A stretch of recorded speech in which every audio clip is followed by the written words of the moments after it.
love nyo Renzori TV. You get way to the Renzoris amwasinja kutsibu enja chechiru kya munabwire namababu kyako nyete mwasinja yo omwama kamwe yo abama benda bakayiko kwa business sitisha mutina muyima abama benda bakayika maybe omwabutale aho shahwawuli ukatulebya okwa kinimba kye bisosekano kye Renzori TV ngende bindi wasinja kutsibu elibyo unatukwamire kandi tukwanzire kutsibu kabisa anukaleka itwa bitu neho of course mbinduka umwasha program shetu maybe probably because esatu Ky'Ebyamasatha twatwabiri mbere libikikatandika saha omunane kiru kya munabwire but habwa ebintu biti byo mutina muyima we opt elibituka atandika saha isatu ili kasaha itanu obuli Saturday. Of course ninja producer joka producer Ky'Ebyamasatha ngende kulicha yabana becho musanju ababende bakawunza EP7 ababelaba inabwinde mwasinja kutsibu kakaina bwinde congratulations mwasinja lelaba abatata tokeribya ibabelaba ngabwindi we can try elangirinde kabisha umwako wakasa atwanga etukakola ndeke so mulekebya ukahwamani ndi maybe probably ukabya isiwatalaba kandi nanyababuti mulekeribya imukawunza abana bamani abatatabi bakalaba langire muti mukabongera amani bangabya omwakono ibakakola ndeke at the end of the day omwakaka hwa nibutukubuke wira then nabo baba ka performing ndeke aboterevu inakwebuchinde wamabe wabelaba ebizamu byawo wa usamali Renzori TV kulabiriri abana ababila bekiru kya munabwire nga kwibukaya inde skuru ningumanyisa litwala ko mwana wawu skuru ya Father Kanyonza Memorial School hima abakakubwira ndekende omwana wawu bakande bakamuhamba omwami bere ehikire rekande esiwendibya ewuka ikubabomo habwechi omwana wawu wamutwero kwa skuru ya Father Kanyonza Memorial. Of course we expect and ebizamu bye senior 4 bikendi bya bikasubula rather bikendi bya bikasa then abana abe Father Kanyonza ibabi performing ande kende kecho situchute ku wasiwasi yosi of course ngenika kwibuchande kende kindi omwaka wa hwere mutwa bitu ka performinga mutwa bya bakubanza mu bizamu bye senior 4 so mubuchi wawunza malire niwo umbulikiriri nganzere kubukande kende yanganzere kubuchinde skuru ya Father Kanyonza Memorial ni yanyesa yangabya yanganasomesha mwana wawo kande iwatunga amaha no mwana wawere binakasa kutungira omwasu omwabutuko bukasa embere so abana bose ababiwunza P7 nganzere basabe ndi mwende Father Kanyonza Memorial hima abakindi bakasomesa omwana wawo ndekende of course school eno ni boarding in fact sekoli bade scholar it is a mixed school kuli abana bobukali nabana abo bojo abo sibakaba no kwa school eyo atuwite O level kandi tutungane A level school fees yetu ni hikiranizya kandi mubutisi yanga kulema of course ilangirinde wamayihanga bisesu nelibya ukatola omwana yo kwa school ya Father Kanyonza Memorial School hima so Father Kanyonza message tukaba tukongra okwabana bose ababirunza echo musanju elangirende mukabi mukatu joininga well buterefu definitely twamendo kwa Ky'Ebyamasatha ubukende of course etamwe ikatandika omwabutuko butibwa hali aha atukende bya etukatandika redefending ekikopo ekyabana abo busika ekitobya tukasinga oma district ye Kasese and of course mutwa bitu kabya abakubanza mu district yose school ya Father Kanyonza Memorial so beyond no doubt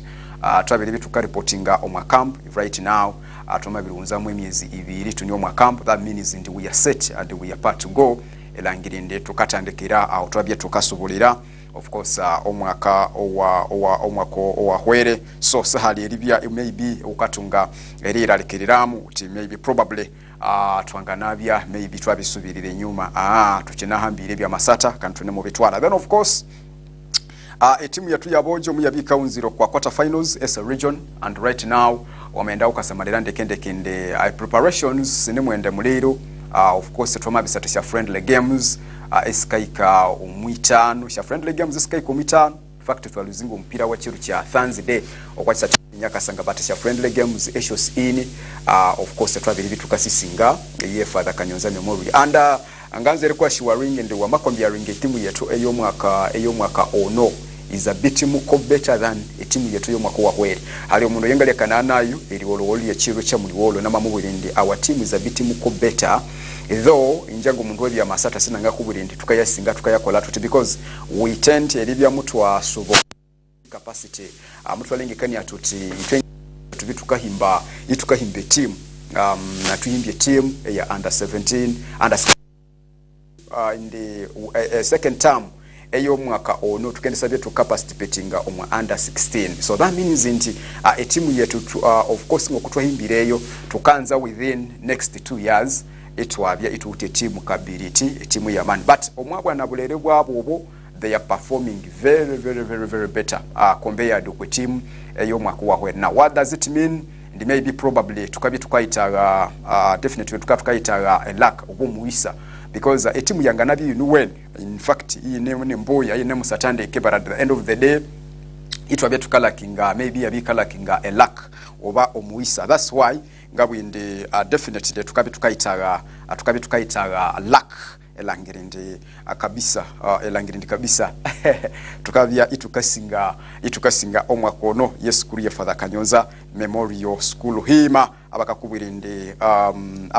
ubyuka twala omwana wawu and of course we are ready omwa side AOC Eki'Ebyamasatha nebindi binene akutsibo. Well apoterev producer just kakibwira then twangabya tukasa officially netandika kitsoka cyatu cyo kubanza niliyongere mbere sulo kwa Renzori TV.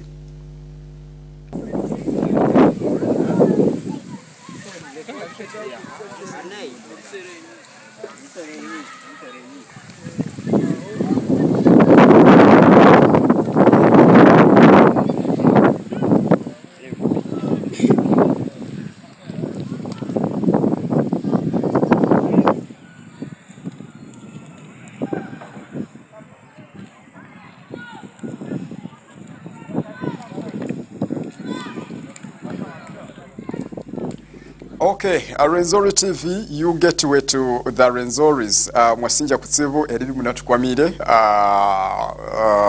okwandambieno. Now, preparations esha maskuru shabiri bisikatandika okwa yo maskuru awali serious and definitely buteref amaskuru awali determined abiri nakatandikisha preparations. Of course ndige Kasese district atulutukatunga definitely obutsibu bunene kutsibu especially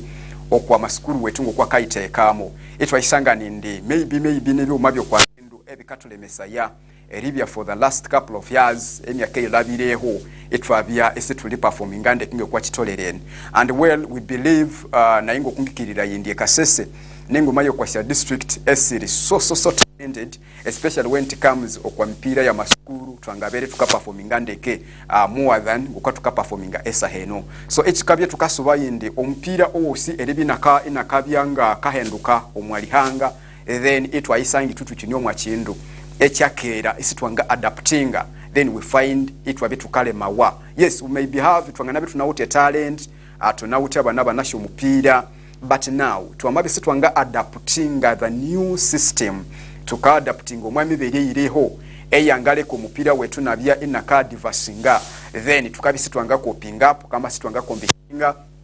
the share districts of course atyango ngomwa Renzo region mu hanu tukabe tukakana yo kwa Kabarole district in as far as maybe Fort Portal city is concerned okwa side yeyo and of course ibabiba kahambirira mowa for the last emyaka ngitanu wemyaka ngamuka yi labire ibaluba nahambirira but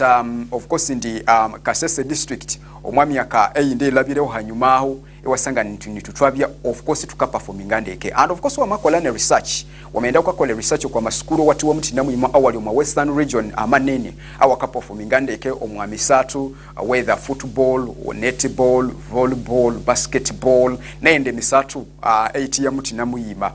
nganze likubwirinde Kasese district ukayisangana abana betu abanene iba kwa maskuru ayo the likes of St. Kagwa right now by the way St. Kagwa ningume yo kwa maskuru wakaperforming andeke okwa mupira so St. Kagwa like in fact unlike previously inga kinasomera ingumibiri omukumi na muwum intending in fact inga Trinity vocation atuka ende Kagwa so the time because obutuko obo Bushenyi aho habya in fact Greater Bushenyi twabye tuwite school yebaketa mu seminary Kitabi seminary Haimane Bishop Ogez in the school ayi wabye ka performing ndeke we back mu myaka ya 2009 2010 2008 2007 ganga nashabanyi kwa mili aho abali kwa TV tukabituka kwa makwamana okwa babiri enda wa Bushenyi ahimu abisomerao. So now in the Kagwa yabisiri omwa maskuru ayo owaka performing ndeke, but right now wamasauka samalirende wamaike Kagwa esa henu abana banene abakatambulirwa kwesonga actually namabiri omwana mu woman in fact abina ni training even in Bronken yaha is a product of Bronken sports club nemu mo kwa abana abali so talented kandi wahambiri school ye Kagwa actually na Tabu Sports Academy eyehima inaute kwa abana abakaba kahambirira ekagwa. So I'm talking about ekintu ekyongabyanga wute ku evidence inakubwirinde amasukuru amanene awakenda ka performing ande kino mushangabya ne St Julian's no mushangabya amasukuru amanimani gayaza inji abana banene inji abakabya bahambirira omwa mupira bakabi bakalwa hanwe kasese. So why are we not performing itwe elibya tukapakira abana either bane baenda? It is because maybe somehow somewhere nanga na blaming the administrators abo mupira especially abakabi kwa masukuru ano kasese wamaenda uke hawa masukuru amakimaki the likes of Garama yes Garama, and you give them a credit of course amidst all the challenges eshabaka facinga because even no makuwa bweru mbabakaiko kwa national, so you give them a credit amidst or it's we say bakenda bakasangana maybe they are band, they are white, they are trying, but we give them a credit as a Garama. Then of course ukalo kwa Garama the likes of course in the maskuru olo hambirire tukatunga now mixed amaskuru awakabina matunge chiisa inini na itaba ku but Garama yibi inahambirire of course yabirikangania that kind of consistency mu kintu cyabo cyabakakola. So we back in the maskuru walwe kwa hukalangere nasambu skuru ya mahambe fomo mwakono uwambu yama bisikiri suri abantu yasi ya kolaiti yasi ya igataho but definitely inti Garama iyo umwami ya kibire labire of course inti bandu bahambirire ndekendeke omwakasese muhando. Now it was in the before Garama twabya tuuti school ye Kasese Muslim definitely in the a performance here for the last a couple of like 3 years or 2 years ibi yabikola yichi yabisubirira hisi. I don't know why but angalanze regeneralizing ebisibu bye Kasese byos not in the maybe I would look into a school. So now for in fact ewaso kwa mwako wahwere litandikiraho then of course watungawo Father Kanyonza syamabira sasa kayigataho omwa mupira of course in the Kasese secondary for the last years baluba nimu iko kwa region. We are talking about sasa now which region Kasese Muslim mwako wahwere mbaka na iko kwa region, but the performance qualifying kwa region you can as well qualify maybe wangana qualifying but tukakombiaringa a performance yao ikaiko kwa region kwelya iyabikoliri yiti iyabiyaniri totally. So that means in the omako wahwere the only schools esha performing ande kwa regional level it is only Garama Senior Secondary School, Haimane Father Kanyonza Memorial Hima baba ma performing ande because Kanyonza muyiko kwa quarter finals, then Garama Yamasate final which is a graded in the aho omwa mupira even organization na baba katwa lo mupira. That means we are ranked omwa kikaru kyakangahi ekyakabiri as a district because we had a team eyabi ikahayi eyabi kwa final. So that means there and then ukabi ukatiko omwa kikaru which is a very good performance statistically tukabi tuute performance mbuya. But ahead of that in the ebitibya ndabika yongera wa mbere even itwabitungani school ikaiko kwa national level. What are the problems eshatwabiri? There are very many problems which amidst all the challenges Garama ikafacinga, but I give them a credit kwa school eyo. So we are now in the exercise nicho mwako wakasa of course in the preparation discuss kuti litandika obutukubu chineho obutuku ibuneho in the amaskuru ayo awabitandika obutukubu chineho now tukabye tukalengisa yaha nungo mwabusongora no. Of course ukendika nengo kwa school ya Father Kanyonza Memorial right now ndi ya ukabyo kwa kana yako ndi babitandike preparations, then mu municipality muhanu of course ndi wakanyo kwa school ya Bristol eyangali anza today tukana ya ku Bristol the Senior Secondary School babitandike preparations of course ndine chiru kya muliwolo baba nawite omupira o friendly match rather omupira o friendly baba nawite a friendly game up against Soweto okwa Ekisathiro kya Ky'Ebyamasatha SDA of course ndi omupira oyo mubaka nabe bakasatawo ekiro ekya muliwolo omuliwolo producer kalo 10 mutukangania sha clips before so baba nabe Bristol in fact omwako wahwere mubabya ibaka promisinga because I remember empire ye group stages muna tatungo butu kubera ibini ngale ya emipira but they told me naberengalo mu Busongora North bamambwere ndi Bristol mubakasa tumupira weri promisinga so beyond that ndingo mundu wosi oyu wakabi unanzire Ekisathiro I tried ngale ngisayiri following each and every school right now elangira how maybe ngokuba kaenda bakayinywezya ahead of next year ahead of emipira ikasambere omwaka ono etamwe ikayatandika omwabutuko butibwa hali so Bristol mubaka nakola mu some changes eja changes esiba abakolire lyeri bya ibakaherera ya bagenda Jonex the man eri bakamuherera ya omubiru eri bya their head coach of course nditubo situnasi bagenda nganendi ende yabyuma byo kwa bindu ebyamabi ebye bikaleke kasese hanu ndino mupiri na and it is because situleherera ya respect ya bandu abutukalenkana atuti banawuti etafari kama banawuti contribution eyabamabi contributing towards the development of the game. I strongly believe chikumyo kwa chikumende bagenda Jonex the man nimu mawo kwa coaches actually abamabiri kulakulanya omupira okwa omwaka sese muhano we back mu myaka yangu 2007 actually na King Jesus College mu Boko andaba kibo kande kumwe kwa 2010 I remember anti 2009 if I'm not mistaken na mabisi natabirirwa Renzori High actually yabi performing and 2009 Renzori High yabi performing and according to expectation very well because Stephen Pritchard ni mwabina maseyi bandu butukobo omwabusongora North and intend mwabina kaleta promoting ompira eritandikira okwa grassroots kwa hisi ama betandikira kwa grassroots kwa hisi in fact nakaendo mwa primaries inahikayo inanimu yiseyo mupira so ngumi biri mwamwenda Renzori High muyabika performing ndeke and now King Jesus College aho yasiraho yamabika herera yabagenda Jonex the man actually mbaba kaira abagenda Jonex the man omubiri aweribi nakabya head coach and indeed omwaka wangu 2010 Renzori yabi performing ndeke bagenda masama hambayo bashali abayango 5 itu nyo kwa Ekisathiro Renzori so from there bagenda actually mwabi nakatandika olwenduluwe non stop eribi nakatandika ma school of course previously alo kwa school Shema and Shema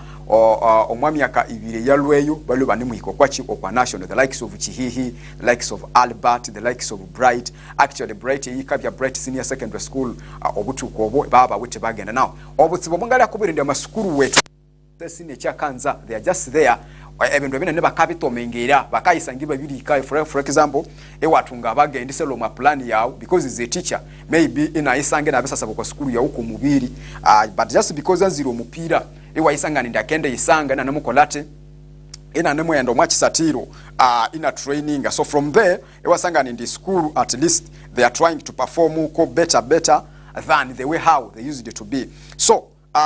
from there ewasanga and maybe probably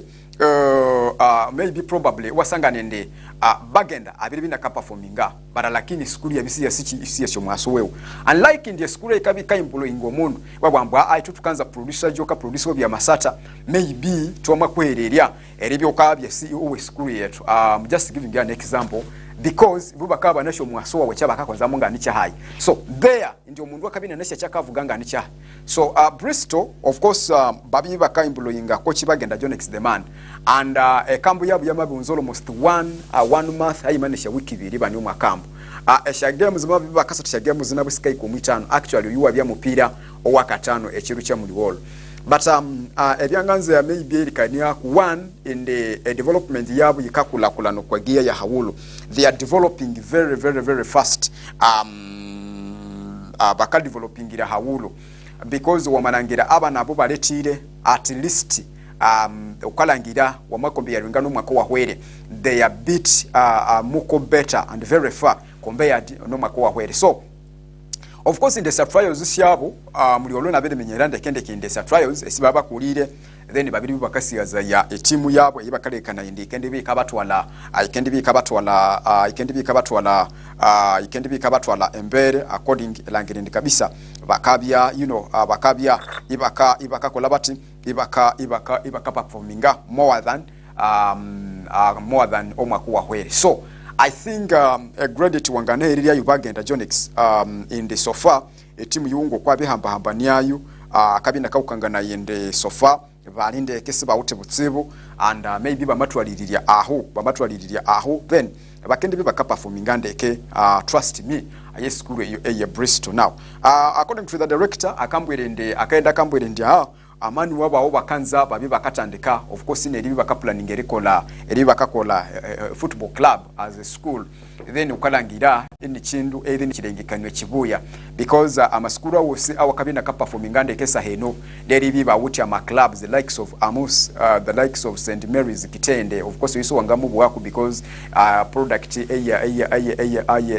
Kitende kabika urukira team ya Vipers vice versa like that. So amaskuru awose awakabya ina performing and by the way even effort for SS right now ukasanga nibana attached to the club. So director mabina ngana tunge kirengekanyo kibuyange kina bwindi no I just want to have elangirindi maybe omwabutuko butibwa hali ngabye ngatandika a club then echo kikabi kikaukangana ya ende kikabi ni kirengekanyo kibuya definitely ekikabi kyangana promoting a school yabo more than indi maybe they are aiming eri bakasata wisa games but also ibabangana sabalire kiloto kya hali langire ndi ikabya club at the end of the day ibangana hereria a challenge okwa wandi school. So to me ngairera ye graded ya bagenda Jonix so far aho mabiri cha producer ngana wuta another clip ina hisha aho definitely bagenda na nimukaniriya bana abantu but now I think abi umabyo kwa bendo for me achikala kinga bwindi maybe they have a bright future if at all bamayi bangana maintaining bagenda because bagenda na sometimes obutuko bunene ukana sangana ahandi nabikolati and in a bit disappointing in akurati I'm going but I think it is all about finance nicho kikabyenga kikale twabutsibwa maskuru amane nechangala kubulinde bakawo mwabendu byabo isi basi kikale kibenda but if there is an agreement tukayikirene tukuba tuti joka ukende bi ukanyitu hasinga as a person maybe ngatungane contract ya yemi ya kitano ukamenyerera utumwami ya kitano ukende bi unakuliri wuti already ewe ne capable and of course ingane na utwanga nende mbere then there our project ikabi kakola yiti ekaenda dek. So I strongly believe in the ngabagenda omwamyaka maybe a contract ebe bakasaininga I believe in the bamabi isi ibubenyini isibanga twayo then they are part to go angana developing a team eno because one of the best coaches we have omwaka sese muhan and beyond no doubt ukalengekana ya ende angana kolati angana kulakulania etimu yayo the only challenge ajengala kokubwirende maybe lwauna angana endo kwa indi school inasiya a project inakuliri yiti ina so bagenda of course a dressing room ekiru kya muli wall because a producer katukangana in fact a half time baba nabali dingire golo Shabia golo 2-0 so wetu ikabale dinga golo 2-0 but I want to tell you ndiaba na mbaka nalwa enyuma bama saba makola yo bama tebesha golo 2 show bagenda na babura cha I just want to win this game atukanzirisi ngomu no so definitely bama bibakasinga ompiro oyo in fact bama bakakole draw esha golo 2-2 and of course bama bya ibakakola that draw and of course indi kikani cyuma cyo kwabindi kikakangana yende omwana eribinanga nalwe nyuma you know ina equalizing ompira okwa timu nge club kandi ini school so kikabikakwerera ya amaha elangirende kabisa bakabya bawite maybe ahuba mabirihika of course no butuko bamabiri ko makam producer ngala nza utukanga na that clip bagenda nimukani mu dressing room of course automatically now wamanangira the team yeyi ngokwa iri aho abana ba average le omubere wabwe akabisi mube because we are talking about emyaka and empira ya maskuru ikabya Ekisathiro 1 under 20 now under 20 ende ukasangana bagenda yoyo of course under 20 ende echikolwa mawa abisombola abana ba uno mwanga na otime 14 na otime 19 alakini na nawuti omubiri ngo abana baba wete of course they are part to go like their captain oyo matukanganya muwongo aliko Bristol oyo in fact ndio kasamalira ndio mubiri wewe of course no mupira we wanakulira banauti abasati by the way abasati obihiro mu northern region no mu eastern ukalangira at least bamabataraniza n'abana hano mu Kasese they are trying to do better. So omabye undi mwata uni muhanu I try to visit them bakatrainingira okwa kama iba SDA anu bakabi bakatrainingira in fact training yabo ayikabi katandika saa 3 saa 3 senjacha of course ilikasa ngitano then evening bakatandika saa 9 pake 10 bibane mu training. So please visit them that is Bagenda Jonix the man akabina ni mu dressing room of course langirinda kakolate akabina akolate akabina ka dressing abana then after that address I want to tell you that baba kasubula omazitoka kya kabiri bamabya ibaka equalize ngompira. So wasinja kutsibu omusamaliri wa Renzori TV you get to the Renzoris and of course na kusima ndi wasinjeribya ibuna tukwamire shamebe dakika 10 nini eshamalaba omwasaha buterevu eshamalaba omwasaha isatu enjacha eyekiro ekyamunabwire wasinja. Now Uganda Cup round of 64 of course a weekend mutukana bitukalebe yesha draw a weekend omwachikopo kino kye Uganda Cup but wamaenda ukasamalira in the round of 64 of course in the emipira ekendisabye katandika ekendisabye kasatibawa ekalengekani bawe ebi ekendisabye kasatibawa ebiri byokwezi bini ebiri byokwezi bini nebiri byokwezi 10 omwezi wa kabiri but most importantly the defending champions the team ya Vipers eyabye kasinga ekikopo in fact a season yewere muyabika singe team ya KCA that is round of 64 wamenda ukasamalira ndekende kinde round of 64 of course our aim ikabya kwa sha clubs shetu definitely nenda tukasamalira really how our clubs ngaskedi bisikasata city round of 64 of course ngasamalira hanu team St George Masindi ikendi sabi ka hostinga a team KCCA nga focusinga kwa sha clubs zesiro makitara for your own information a team St George Masindi ikendi sabi ka ikasata a team KCCA omusamaliri wa Renzori TV you get to the Renzoris that means ndio mpira wake ndi na kabya Masindi and now tunacha sinde kende Asia team esiro ma big league okwa round yeno of 64 na Asia team esiro ma Uganda Premier League askabi stinga Asia team esiri hisi tandiko kwa region and below. So that's why ndi kwasanganisha timu nge St George kendi sabi ka hostinga a team ya KCCA and in fact it is an advantage and Asia team sinuskabi sikakolesa ya advantage you for example mabi uka hosting KCCA achikabi chikaherera ya abandu abali okwa byalukweyo abandu abali okwa cyaluku hano maybe elibibanga nasa ibali bye team ya KCCA and of course ukabi ukende soro cha akasende akanga waticha a club maybe probably wamabi wamalabahu for example wamabi wamasinge KCCA ukayongera yembere iwapi wanga natungesha sende senga kuwa teacher elibi wanga na transportinga a team yao. So I think fufu amoya bye kati samalira and Asia club since that Uganda Cup ikasoroka ya katakata buli club yose elibi yanga na registering mu Uganda Cup. So that means in the that's why around of 64 mbaba katomba wabwende Asia team esiro mu big league na Uganda Premier League because tushanga na itoka asibye isikavistingesha team esira is now another club ye team in fact ye team Abomata United side ya Bundibujo Abomata United akende sabina ka inaka Abomata United akende sabia inaka satane team Black Power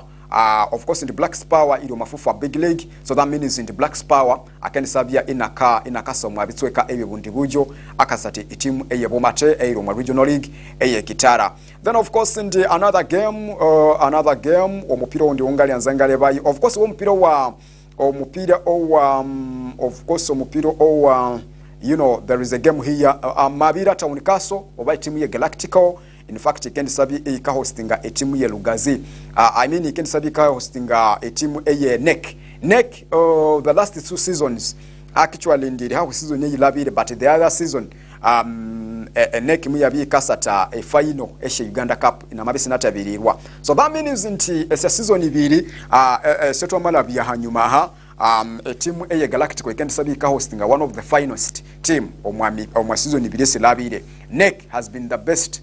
team actually ndi actually season where mbabye baka representing Uganda mwaka federation qualifications stages if I'm not mistaken. So that means ndi a team ya Galactico omupira obakende bye bakasata ni mupira wa man. Of course tukebukande kende a season where a Galactico muyabika hostinga a team ya Revenue Authority URA in fact was around 32. So a game eyo yabya itabukire abakebukande kende kwatsa tuli kwenyaka sanga. Now this is also another big game. Before batuba hosting a team a Revenue Authority mbaba ka hostinga a team a Ntunga Sazi okwa round yenyinyine 64 but now this time around okundi okwa round 64 advantage yero ndi baka hostinga engumeyo kwa team eshamani manene kutsebo that is Nike kendi sabi kaso kwatsa tuli kwenyaka sanga hata tabia embenduka yose. Of course between ebiri byo kwizimu 10 ngokuna bire ndinga kubwira omwizi wa kabiri. So that the same preparation is preparation yebaba kakola okompira we Revenue Authority we expect it in the bali ndibe bakakolayo no kwa mupira ono so that in the abandu bendi embere ne riba kamenyerero omupira buterevu in the training itwe yes nangana kolo waina maunza I will not go into detail ngakubire in their preparation is here. So it is a responsibility a club ngetimu ye Galactic minyinde. Now ahead of this game the preparation is a seba kakola abandu bamabi bakasimenyerera ngokuba ne musikola then already bangatunga that momentum eri bakalindirira ompira kwa timu eye Galactico. That's why ngakubire at least because ebiri byo kwezi 10 biri hakuhi so that means nti of course ndi omwezi if I'm not mistaken amana mahwa munabwire so omwanje ne kibanza so we need to strategize tuleba ye how ngokumuka welcoming timu eyo eye neck then on ndi mupira maybe ndi mupira onangakani yako wo mupira wechimu eye Boma in fact akende sabia inaka hostinga a team eye Renzo Lions definitely of course in Renzo Lions the my big league and now akende sabia nakabungira a team eye Boma omwabitswe kabye bunyoro so that means it's also a game maybe yawulianzere minyako but empira a producer makana kukangana yayo mwabunchi just ngali anza eriendangi hamo esha team esakabia isituhambireko abolobolo but emipira yosi omwabunji kuyirita around of 64 ekensabe kasatibwe ebiri byo kwezibeni akatakati ebiri byo kwezibeni nebiri byo kwezi 10 omwezi owakabiri so kikamisa ya ende atwamabya etukaya siyaza ya only and only just week six in a week if at all federation ya masi yanga changing a fixture so that means it may be probably omwabiru bini because omchacha mane chibanza then omwabiru bini Uganda Cup can be kasatiba wa and I think a club ikabi ready right now mukabya imwabitandika a mobilization and look into it elangirango kumukakola moti okumuka welukamingisha timu sino nango kuna makubirinde advantage enyine ne ikabyaho a team eriwe lukaminga eribi mukawe lukamingesha timu esine nesino ikabyo kwa finance ndi akatimu kakabi kakakuwatika ya eribi wangana kola wuti ewangana solucha a get a collection wabyokatunga kasende au kwasaidi so it's all about eribi mukatandika iri preparinga obutukubu kineho mukatsukiri hostingesha timu esine ningesi elangerende at least mama mukakola muti imukihamu akasente omusamaliriwe Renzori TV you get way to the Renzoris of course Ekisathiro Ky'Ebyamasatha and we are proudly sponsored by school ya Father Kanyonza Memorial School hima abakakubirinde mubuti abana bawo bamabya eyiro mwana wawo nabelaba no mwanga wete no mwanga wote basatu please abana obatwale okwa school ya Father Kanyonza Memorial School hima and of course okwa abana ababiri bakaperforminga ndeke especially ababiri bakalabiro mu grade 1 kikasigikiranga which aggregate singa definitely a scholarship sinechi sinyo kwa school ya Father Kanyonza still na baba kasonda ya a scholarship of singa barenzururu of course sinyo kwa school ya Father Kanyonza Memorial so doubt in the usondero mwana wiye opportunity omawa mu muisa because Kanyonza ningumeyo kwa maskuru ayo awali kwa level eya maskuru omukatwala kwa bana and mind you by the way mwami akayiringa ngibiri ikasa Father Kanyonza ikedibi utesha buildings esisingira maskuru wali mwakasese muno even right now because the way how they are trying to restructure their school a structure yabo amasamalera yo yes anu bakinahimba but I want to tell you the maskuru wa school yabo yosini makayina masamasa they are trying to finish but kwa finishing so we are talking about out one of the biggest schools that we Makasese Muhanu. Not only maybe they are just there for advertising, but a school when only ngumayo kwa school, ama school wa mani omwami akibiri bakaba mabiri unze buhimbe bwabo. Trust me, can be a mabia school number 1. Esahino Omakasese Muhanu, and of course in my western region beyond no doubt kwa school. So mubuti twale mwana wawu ebebuyabe musangeyo, and of course nebireko abina kakola kolana nabyo langere ndi school yetu yamaye kende mbere for the long time actually twabya tukalire bitwanga natunge school ero kwa level yanga na supporting Ekisathiro, but also beside it yanga na supporting Ekisathiro and academics iba biba nyo kwa table kwa hawol. So yes school ndo mwana Ky'Ebyamayenda yani school ya babuti abana banene bakaba kayikayo ewasangane ndime ibyembere nakalangira ati ambera abantu bakasoma kutsibu bikibice but mbutinganze rikubulende omwana uko kamanzira e school erengangeyo ate kolati ate libya eukatunge wasiwasi yose atukawo mulamu kakibwira tukendebya tukatsubula nekitsweka kya kabiri ngasaba ndi isulo kwa Rwenzori TV. You get way to the Rwenzoris. Ninja producer Joka, producer Ekisathiro. Rwenzori TV, your gateway to the Rwenzoris. Father Ky'Ebyamasatha Memory School Himali ni isomero ili abana bobojo na bisiki abo abakusoma mbararayo kandi batina ruhanga kandi hamsingi ogwenyikiriza Katoliki. Father Ky'Ebyamasatha Memory School Hima bano beine omwanya omurungi na mbera abasomesa hamu n'abegi bakwegondeza amezi amarungi klasi zabo ezo tagamba habo abana bakusoma hamu na A-level mbakora ama science hamu na ama arts babongeraho no kusoma ebyengaro harulengo ruwona eskuru enu iwite computer lab science laboratory nerimwe bitabu wite mu library ebikawutika yabana eryongero kwa bwenge bwabo bawuta bahalimu ababisomerere omule nabo abakagora ebizamu ebikwa inebu n'omunasi oikotika yabana bakayita ba Eki'Ebyamasatha bawute esha clubs omuli debating literature geography humanity and kutsibu obuherezya owe DSTV nabo bwalere. Father Ky'Ebyamasatha Memorial School Hima nogsanga arugudo orwa Kayemera mukyaro ekya Kinyamwenge parish ya Kurungibate Hima Town Council Kasese District ehandikisibwe kandi yekirizibwa na Ministry y'Ebyengesa hamu n'ebyemizano harulengo orwa hamna A-level kandi banukwinire na INEB center number abakwetaga empapura izo kusaba umwanya guliyo kurugasine kubanza mpaka asine ya mukaga abale makasese esha application musisangane okwa Kasese Catholic Bookshop rundi nutere hediticha okwazira musanju itanu abrinini ikominini ikomina musanju na zira musanju itanu nguma ikominini 00 atana musanju ukaisunza erewura ebindu ebiwene kandi ebereko omwabutuku obwatolemo bono teke bikalero bya hese ulenga kubere omanyane mu mamusa abe Upendo Kids Paradise bano bakasangana bawa omwatawuni eye Kasese kisandu kiwuma wanamabirwa okwenyumba eyerekwesha office eshe Uganda Revenue Authority babirukula tera ebindu byomulende omule nge eshanjimba eshe bana bobukali nabo burume eshe wene baby bottles basins obugeli obabana balere mosquito nets disposable pads bras hai mana bebenene wamazabenene kwa wangana baterera okwasha namba senu esisimu 082 atana muka ngana munane ngani tana rundo kwa 078 ngani satu angani 02 babe Upendo Kids Paradise.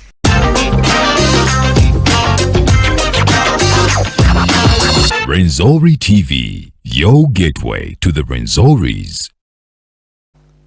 Okay, abotera vinyo Rwenzori TV, you get way to the Rwenzoris. Mwasinja kutsibu morning sports. Of course in the Ekisathiro Ky'Ebyamasatha chikendi chikatandika Saturday it's kwa saha isatu erika saitano. And by the way, this is the best in the unasuti over the weekend ahead of the games. Ekisathiro wa obutukubo mwetunji because twatuka isange ndino obutukubo mwetunji tukabya hanu munyuma mipira yenyu. So some of you don't concentrate, but I want to tell you that ahead of your games mama muti mipira over the weekend. So iwa banzi bwa attending Ekisathiro Ky'Ebyamasatha tukamenya menyesha songa, and this one chikendebe chikayamba eshetimu shetu eshosi locally elangirinde ahead of the games eskabya weekend sindekende ke mipira yetu ngokwa ikabya by the way obwa weekend saha mwenda sahi 10. So obutukobo bambi abandu Eki'Ebyamasatha tutuka isangende obutukunga bya hanu kubutukobo mukabi muno mwa Ekisathiro. So and I think this is the best program eyatukendebye tukatungamu for real elangirende ukabi okabo kwa njengo asa isatu even muno mu training bwenyu abandi muno kwa masimu wenyu muno mutukwama echo achikabye chiwene kutsibu. So trust me by the way, ukabya ukawo chinga trust me ukabya uka trust me ukabya ukatunga, you know, the best of all. Now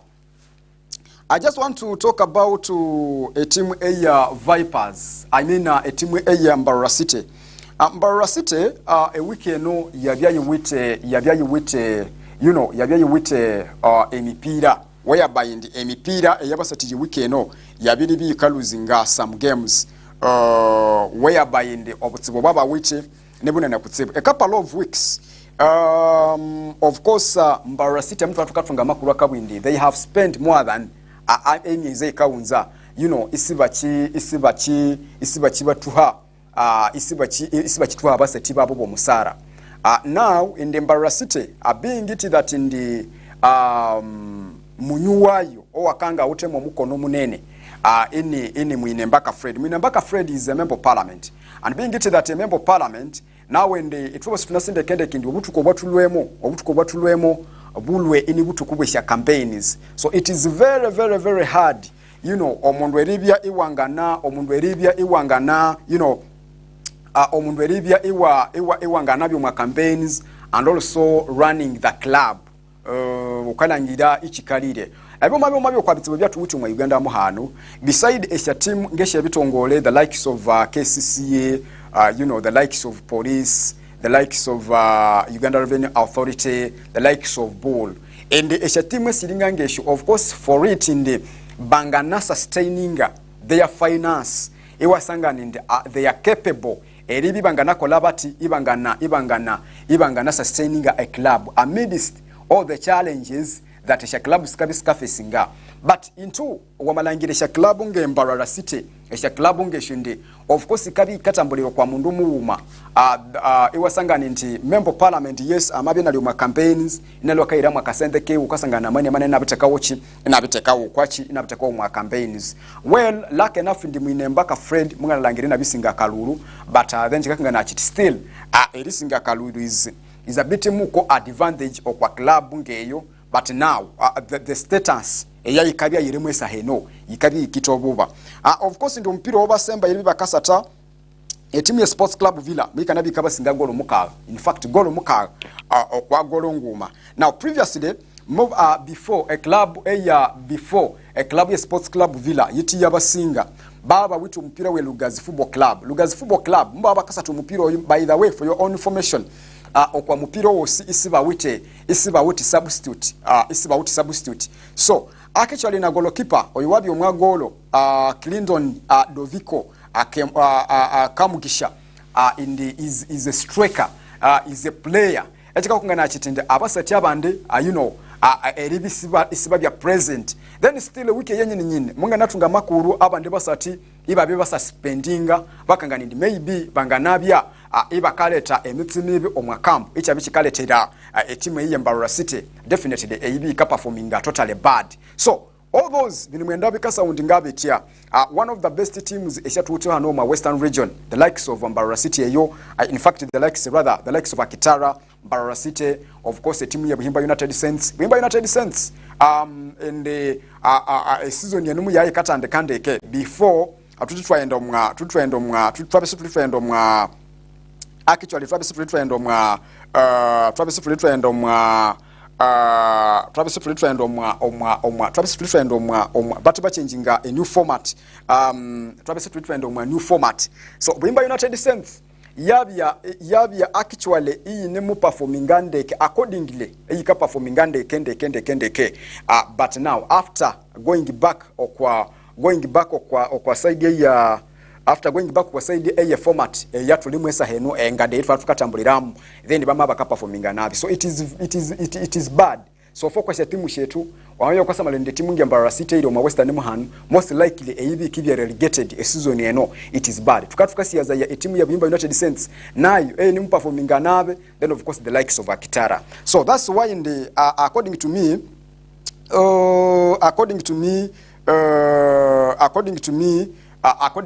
in the chikabi chikaherera ya maybe a challenge kwa shakilabu shetu elangira because Mbarara City has been always here be relegated yes kaya be promoted mu Uganda Premier League whereby and maybe wangana basima habwe chinde omukulu luna namuhambirire team but now the consistency yo eribi banga nabyo the consistency yo eribi banga namberesha season ngi 15 iba no mu Uganda Premier League ukasanga na ichinaganire so we need to pray for them atubasabire elangerende we need to pray we need to pray langerende maybe probably atukabya etukikirira indesha timu shetu afleva yi maybe ngokushanga bya maintained but also I think another challenge is Mbarara City siri kasase tolinga okwatsa tiru kyabu cheka because hanini pira inde yibalo bakasatirerwa mwanja even right now if I'm not mistaken bakanga banauti mpira yibalo bakasatira hai erwa mwanja by the way definitely and now eti kama insachite ekacheka has been always off and on obutuko bunene off and on kandi ye home ground eyabo now the fan base ikabi yamabya disorganized ende omuhagizi owali wabere eribya okwa side eye kacheka now otenda ateka ndi wama mutwala kamwenge so definitely ukabya etimu kakola uti ukabuzabuza yayo their finance yabo ukasangana ndi ekalo mu get collection iba bisiba chikola bati esiba chitungayo so at the end of the day ewasangana ndi amazima ali ati team ikabisi yanga performing andeke esha timu shetu ngokwa sikaenda asikabya but of course and echerekola lelangire ndi bakamendeininga lake nafungo kuna bere kubwiri ndi omukulu abire binakalaba so definitely we hope them eribi bakakola bati ibakayongera mbere eribya ibaka eribya ibakasinga apoterev eribya ibakasinga eribya bakasinga emipira yabo which is very maybe chatukabituka hopinga ekiru kyamuli wolo still o Uganda Premier League twatu uche team eya Vipers bakabi bakasatane team eye Buhimba United Saints and definitely I want to tell you that a game musika nabisi kasatiba wekiru kyamuli wolo KCCA yabyayiwete Entebbe UPPC and definitely empire yo eyabya kiru kyamuli wolo definitely ndeyo producer kabina kaukangana ye fixture eyabya empire kyamuli wolo but I want to tell you the team ya KCCA mika nabi kasinga a team eye Entebbe UPPC golonguma okwa 0 of course ekiru kyamuli wolo enoma yo kwa mipira ebye kasatiba wa omusamalirwe Renzori TV you get way to the Renzoris then of course in the team eye Vipers mika nabi kasinga team ya Buhimba United Saints so ngokuna makubwirende Buhimba United Saints performance yabo ayikinanire by the way yanire kutsebo kutsebo so empire twatu team liwolo eyabye satibirwe kiru kya muliwolo esha results esha bya satibirwe kiru kya muliwolo the likes of a team Vipers the likes of a team Vipers ikabika singo mpira ikasinga a team Buhimba United goal in okwa 0 okwa St Mary's chikakungana ya in the team ya Vipers so far yichine unbeaten so far ahead of tukaunzerera first round safia goal in kwangu mangu kwa namalangira kwa 0 ngokuwa namalangira aho okwa side ya team ya Vipers so Vipers definitely bakaba kinali dingire ekimeza o Uganda Premier League omusamaliri owa Renzori TV you get way to the Renzoris Vipers of recent mwabakalo ko musati wabo oyabaketamu in fact oyabaketamu Alan Okelo and definitely amana kendo mwali hangali Tanzania but trust me wamasauka langire emibere bakasatiramwe saheno team ya Vipers ayikabika ukangana ya how determined engeri bakaenda bakaisubulyamo nerenda bakasamalira of course who can be now our star boy abasatinga Milton Karisa animo mo kwa basati abatibire kiru kya muliwolo Abdu Karim Watambala naye mwaka nabe nakateba then Milton Karisa amabi nakatebo kwa side eyo Vipers so of course and you give them maybe a credit so far aho bakabya bali saheno ne performance yibakenda bakatekaho now we back kwa mpiro undi wasatibawa producer ngokoluna nemu kukangania in the imperial satibawa kiru kya muliro UPDF yika isata etimu ye bull of course ndi bull yamabika singo mupiro yo awe UPDF golunguma okwa 0 and of course ompira golunguma okwaziro Abdul Karim Ndugwa niyabi nakateba egoro eyo in fact okwa side eya ball bamabi bakasinga omupira oyo ekiro kya muliwolo omusamaliriwe Renzori TV you get way to other Renzoris now definitely oundi mupira wa byakatikate timu eye KCCA ngokuna bire kusoborera ndi KCCA amwika nabi kasinga rather Entebbe very sorry ndi ompira ondo wabya wasatibiro kiru kya muliwolo definitely owabya tabukire kutsebo I don't know Entebbe UPPC yikabi kasinga timu ya KCCA golungumo kwa 0 of course and you give a credit to coach Abdallah Mubiru wasabi na niyo kwa timu ya KCCA of course emirundi ngibiri na nemutendeke timu ya KCCA so yesterday it was a game omupira wabya wetabu omupira wabya wa mani but Entebbe yamabya ikasinga omupira yo Ambrose Kigozi in fact makanabe nakabya man of the match ekiro kya muliwolo omwa mupira yo etimu ya Entebbe UPPC ikasinga a club ya KCCA wasinja kutsibu eribi unatukwamire omusamaliriwe Renzori TV you get way to the Renzoris munyikirira yitu bituka omulamu kakibuyira twanga bituka subula asulo kwa TV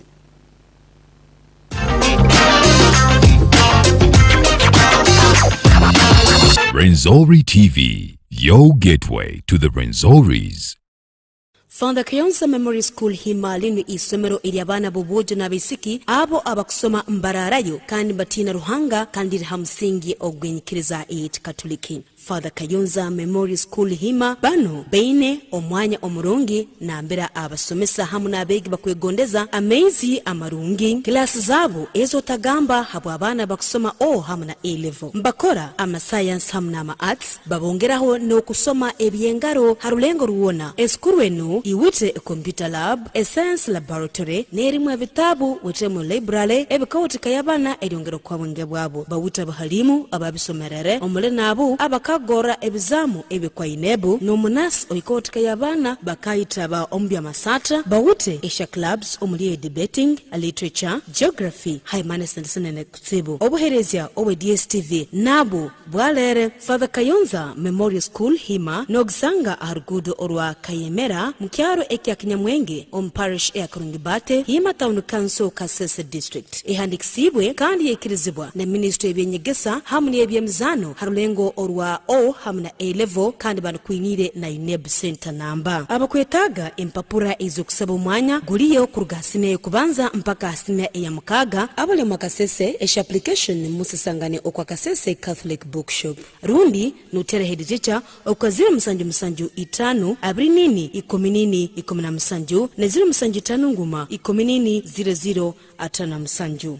ukaisunza erewura ebindu ebiwene kandi abereko omwabutuku obwatolemo bono teke bikalero bya hese ulenga kubere omanyane mu mamusa abe upendo kids paradise bano bakasangana bawa omwatawuni eye Kasese kisandu cyuma wanamabirwa okwa nyumba eyerekwesha office eshe Uganda Revenue Authority babirukula tera ebindu byomulembe omule nge eshanjimba eshe bana bobukali nabo burume eshe wene baby bottles basins obugeli obabana balere mosquito nets disposable pads bras hai mana bedenene wamazabenene kwa wangana baterera okwasha namba senu esisimu 0782 atana muka ngana 8 ngani 5 rundo kwa 0788 ngani 3 ngani 02 babe upendo kids paradise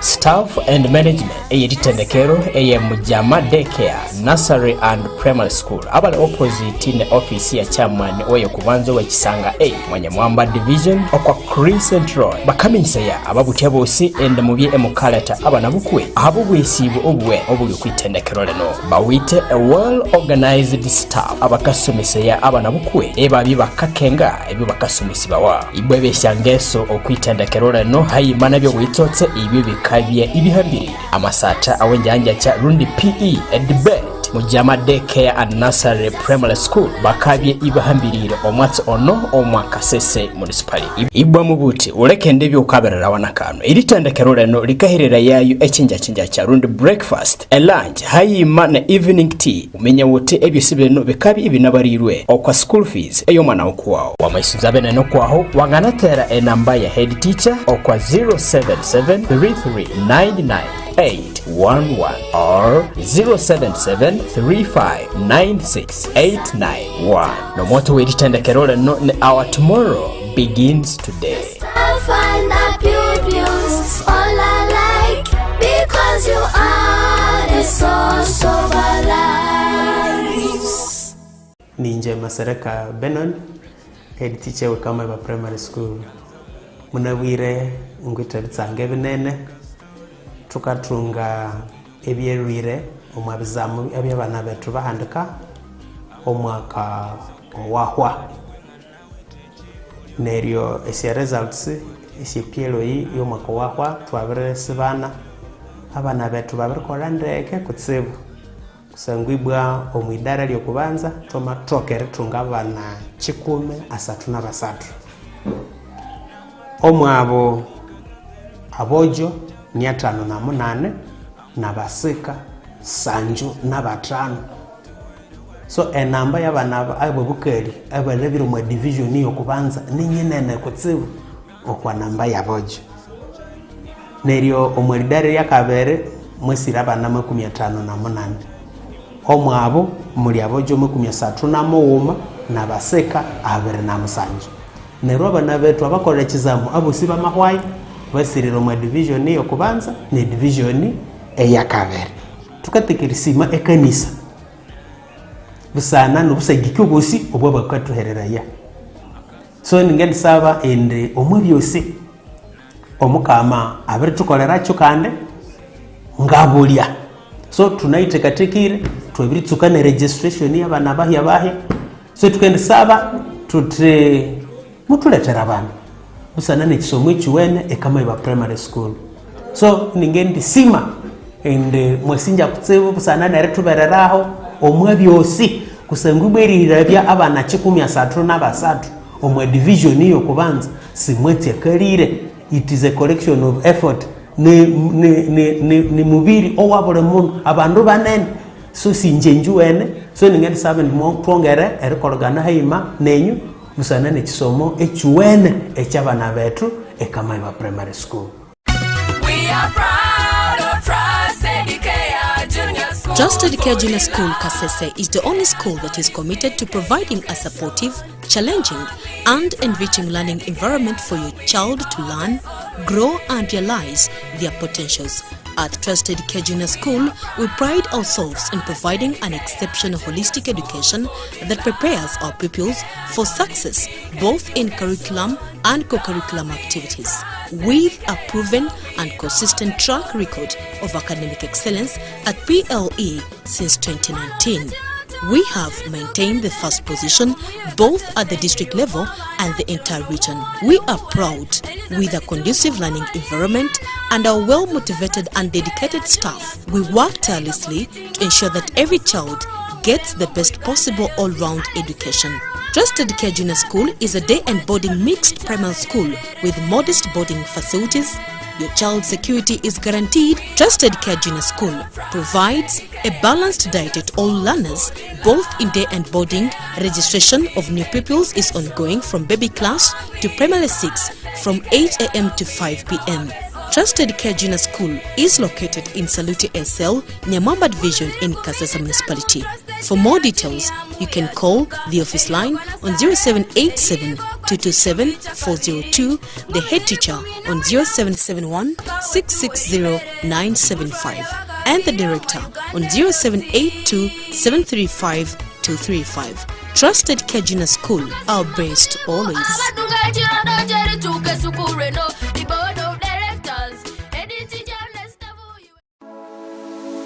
ekihuho kyebiro bino sinikyabasomire ibwa ukayisunza eryongera ku kisomo kikuwawu ate niyo kino iralikirire nga ni skulu yahaya ekende kuha kisomo kihikire ha tekana Rwenzori College of Commerce niyo sukuru ekende kuha kisomo kyomuhembo bawite omadiploma ne certificate mweshakosinga accounting and finance, business administration, business studies, hotel and institutional catering, library and information science, public administration and management, clearing and forwarding, tourism and hospitality management, procurement and logistics management, records and information management, social works and social administration, information and communication technology, journalism and media studies, certificate in marketing, national certificate in secretarial and office management. Igwebanya kutuganisha course eskatolo kuhi short courses, computer applications, computer repair and maintenance, computerized accounting, cookery, baking and pastry, beverage service, tour guide, sign language, education courses, omolinga child care, certificate in early childhood, diploma in early childhood. Eskuru eno yikaka uzibawana Uganda Vocational and Technical Assessment Board, CPA Uganda, Chambogo University, Haimane Uganda National Association of the Deaf. Nibu ambuna batro wanabo bakatunga muisa awere soma. Eskuru eno ikasangane bawa Makasese Municipality ekanyuma Kasese High. Wangana bahandikira okwa kasanduku ke posta PO Box 200 Kasese Uganda. Wangana baterera kushe simu syabo 0 muka ngani 3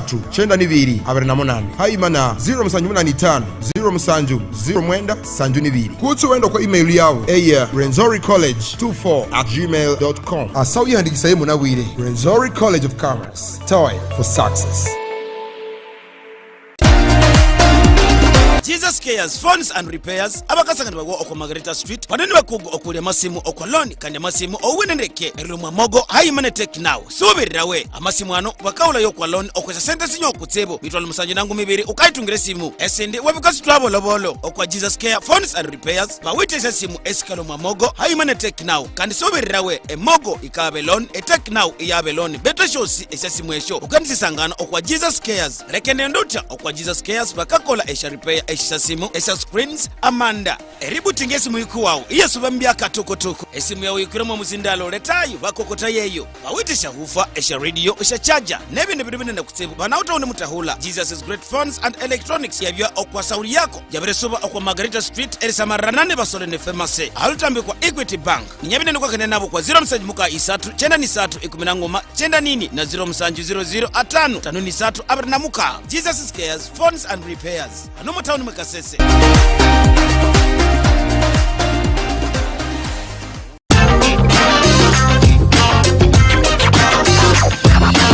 Rwenzori TV, your gateway to the Rwenzoris.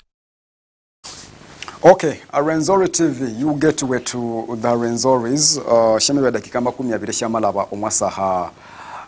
shamalaba omwasaha ini. Of course tunimwenda tukaindelera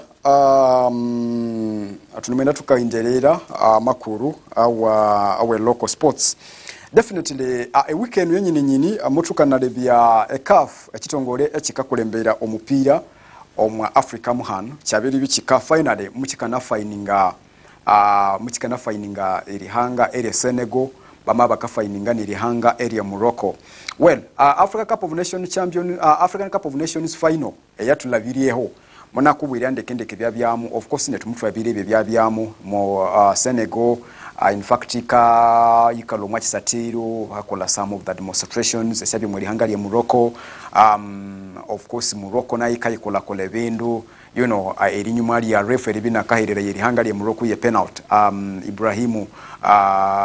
amabina kalema bo yeri bina kakuvatinga omupira Ibrahimu Diaz so bindu bina nakusibo byabyaho Muhammad Salah akabya inakabirikira abasetiri bakasubo mwa Ekisathiro all those actually na nabyahanu namakusoborera scenario eyo nabalabe omupira mwale byawo abuterev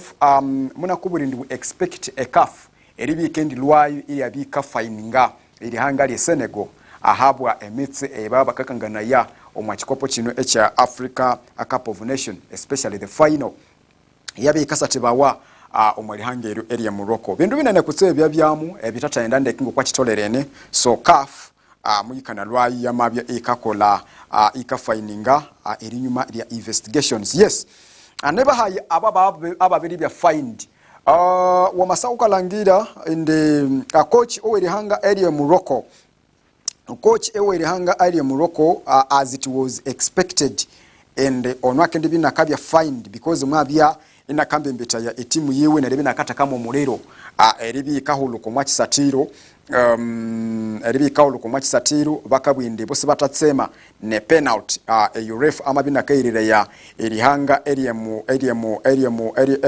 area Morocco and definitely amabina kabirikira basatibiwe eribi bakahuluka omwa Kisatiro. Now what happened in the bamabya ibakamufininga ya coach ono Pape Bwani Thor akendi bina katwesha sende eskaika US dollar emitwali 10 US dollar emitwali 10 yasende eskaika almost essence Uganda obukade bekumi abisatu plus eshakendi bina katuha obukade bekumi bisatu plus eshakendi bina katuha nga coach oyo ya Pape Bwan Theo and of course amabina kabya inakabya akendi bina kabya inamayiterenzya kwa basati aberihanga eri Senegal still omuli Lamini Shak Broy andaye ono akendi bina kabya inakaunza emipira ibiri eya CAF oba CAF official matches ahabwe emitse eyabina kakangana ya ekiru ky'omupira oyo. Then still a national team player omusire baketamu Ismail Osa na ibama bakamo na yamabya ibakamubaninga emipira ibiri okwa side eyo erihanga lya Morocco ahabwe emitse mibi eyabina kakangana ya Emberisha ref. Then a federation eya Morocco Senegal federation eya Senegal federation Senegal FSF in fact fufa ya Senegal bamabye bakafiningayo US dollar emitwaluma 13 that is a lot of money emitwaluma 13 that is a lot of money of course in the esibabiri bakaba fininga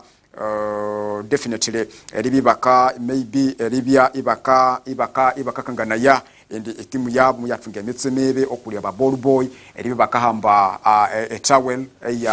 I know in fact yeri hangali Morocco in fact eribi bakale mawa eribya ibaka organizinga erihanga lya buli Senegal elangirende bakasa tumpiro yo akahwa mundeke buholo esimatabya maybe ebintu byabe kabanika inde basatiba kalo match Kisatiro and ABCD. Then of course in the a federation ya Senegal still bamayi bakasa fininga essential skaika omutwalo mane mbende misconduct of the national team rekande ahabwa erinyuma eri abasati babwe abatano eri bakatungesha question cards obashe yellow card bamabi bakatuha omutwalo mane mbende US dollars. That of course in the erihanga lya Morocco mbakana bibakasa spendinga abasati be Morocco okule Ashraf Hakimi ono ali suspended emipira ibiri Ashraf Hakimi. Then of course in the national team player ondo baketamu Ismail Sabiri ono bamabi bakamu suspendinga actually emipira 3 ahabwe emitse yabina kakangane ogwa mpira oyo Ismail Sabiri onumba kana bakamu fininga na sasende skaika US dollar emitwalo 10. Oh my god, that is a lot of money. Ismail Sabiri. Then a federation a Royal Morocco oba FRMF mubaka nabaka finingayo sasende sikirishe US dollar emitwalo 20 okwa side eyo eribi bakale mawa by the way ere controlling ababolo boyi babo abosana na libya ibaba kahamba etawel ya goalkeeper Edward Mende ibabye ibakakangana indi maybe bakalingekana yeribye muri obutahwatahwa neribi bakaba mulemesa ya eribi nangana isimuro matawel yewe of course bamabye bakakangana ya mitsi eso siringeyo so ambaka nabi bakaba fininga ahabwe echo chindu abamayi bakatuha US dollar emitwalo 10 okwa side eyo eya federation eya Morocco. So omusamalirwe Rwenzori TV eshafainiz nesinene kutsibu ngokushendirisi kaenda kuangalangiro kwa saini yawo rather kwa screen yawo erenda ukasamalira eshafainiz esibabere bakafininga erihanga eryo area Morocco. Well, it was expected though Sinatalangira eribya abantu batukanikanya tuti bakiba kafininga ref abantu abanene babya eager and maybe referee niyabinaka inaka kuzinga chaos eyabyo mu mupiro yekiro ekyo but definitely singalire nkana indi because muna kubulande kende kinama kubulinde by the way a penalty ye Morocco yabi neyo it was a clear penalty then of course ndiye kafu yanga nimi ya sasa samalira ende egolo eba kanengekana indi muyalwako butsumbu egolo ya Senegal muyabye katunga egolo yayo aba refa mabina kakasoli ngayo maybe probably abya ikire ibina kakasoli ngayo so you cannot come out ukabye ukafininga the referee maybe probably oywabya inakafuha omupiro oyo ekiro eki because according to the report maybe bangana bisamalirayo ibalangirende ref abisa wete bosi okay oboteref tukayaho mulamu just kakibuyira like 2 minutes twangabe tukasubulane international sports definitely twangabe tukayongerayo embere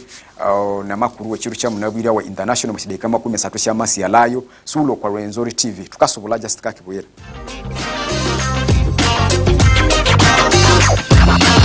Rwenzori TV, your gateway to the Rwenzoris. Father Ky'Ebyamasatha Memory School Himali isomero eryabana bobojo n'abisiki abo abakusoma mbararayo kandi batina ruhanga kandi hamsingi ogwenyikiriza Katoliki. Father Ky'Ebyamasatha Memory School Hima bano beine omwanya omurungi nambera abasomesa hamu n'abegi bakwegondeza amezi amarungi klasi zabo ezo tagamba habo abana bakusoma hamu na A-level mbakora science hamu na arts babongeraho no kusoma ebyengaro harulengo ruwona eskuru eno iwite computer lab science laboratory nerimwe vitabu wete mu library ebikawutika yabana eryongero kwa mwenge bwabo bawuta bahalimu ababisomerere omule nabo kagora ebizamu ebikwa inebu n'omunas oikotika yabana bakayita ba Ekisathiro bawute Asia clubs omuli debating literature geography humanity and kutsibu obuherezya obwe DSTV nabo bwalere Father Ky'Ebyamasatha Memorial School Hima nogsanga arugudo orwa Kayemera mukyaro ekyakinyamwenge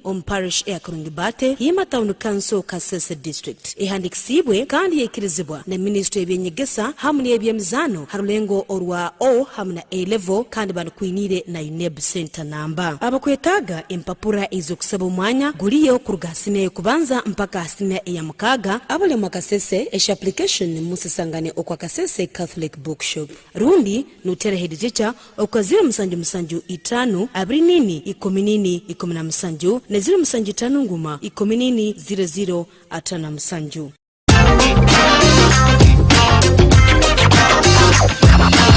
Rwenzori TV, your gateway to the Rwenzoris. Aboterev, Rwenzori TV, you gateway to the Rwenzoris. Of course, ngali anza tukanaye kwa songa ya Michael Carrick. Erivia so far ini ya coach owe timu ya Manchester United. Singalenga katatungu mwisewe lika hanu obutuko Manchester United yabeka pointinga Michael Carrick nga interim coach wabo. Twabya hanu in fact twabya hanu Darren Fletcher ini yu nakahambamu etimu ya Man U but after abamabi bakaire yayo Michael Carrick yes Man U of course in the omubiri ono abya katikati aheri bakaleberera ya Michael Carrick haima na Ole Gunnar Solskjaer ngabya inindo wafolere bina katwala inakatwala omubiri oyo oweri bina kendetendeke timu ya Manchester United atilwe season nyini eribi kahwako yes then I think abakulu matimu ya Man U bamalangira Michael Carrick is the right person eribi nakatwala etimu eyo eya eribi nakatwala etimu ya Manchester United embere but now after erimwe omubiri Michael Carrick abya witi mipira ibiri eya mani and of course okanikana ya wote yabya test maybe eya mani manene kutsibu umpira okubanza wewe mwabina kasata team eya Manchester City of course Michael Carrick amabina kasinga Pep Guardiola ashabya goli ibiri okwa 0 though ndio mupira oyo Manchester United yangabere imu yesingawo na shagolo maybe sky kumwitano but bamabe bakale mawa maybe erikolisha misa yabo endeke maybe ne misa yababa be bana ne shagolo sibaba beteba bamabi bakasikasulinga. Now back into okwa mupira owabyayo over the weekend, omupira wabyayo wuti amani manene kutsibu akatikati he team eya Arsenal, the Gunners yikasata a team eya Manchester United ye yabya test ya kabiri. Michael Carrick of course ndi akasata team ya Arsenal. Atunacha sinde kende amatimu abiri awosi Arsenal hanyuma ne Manchester United. Abakochi bayo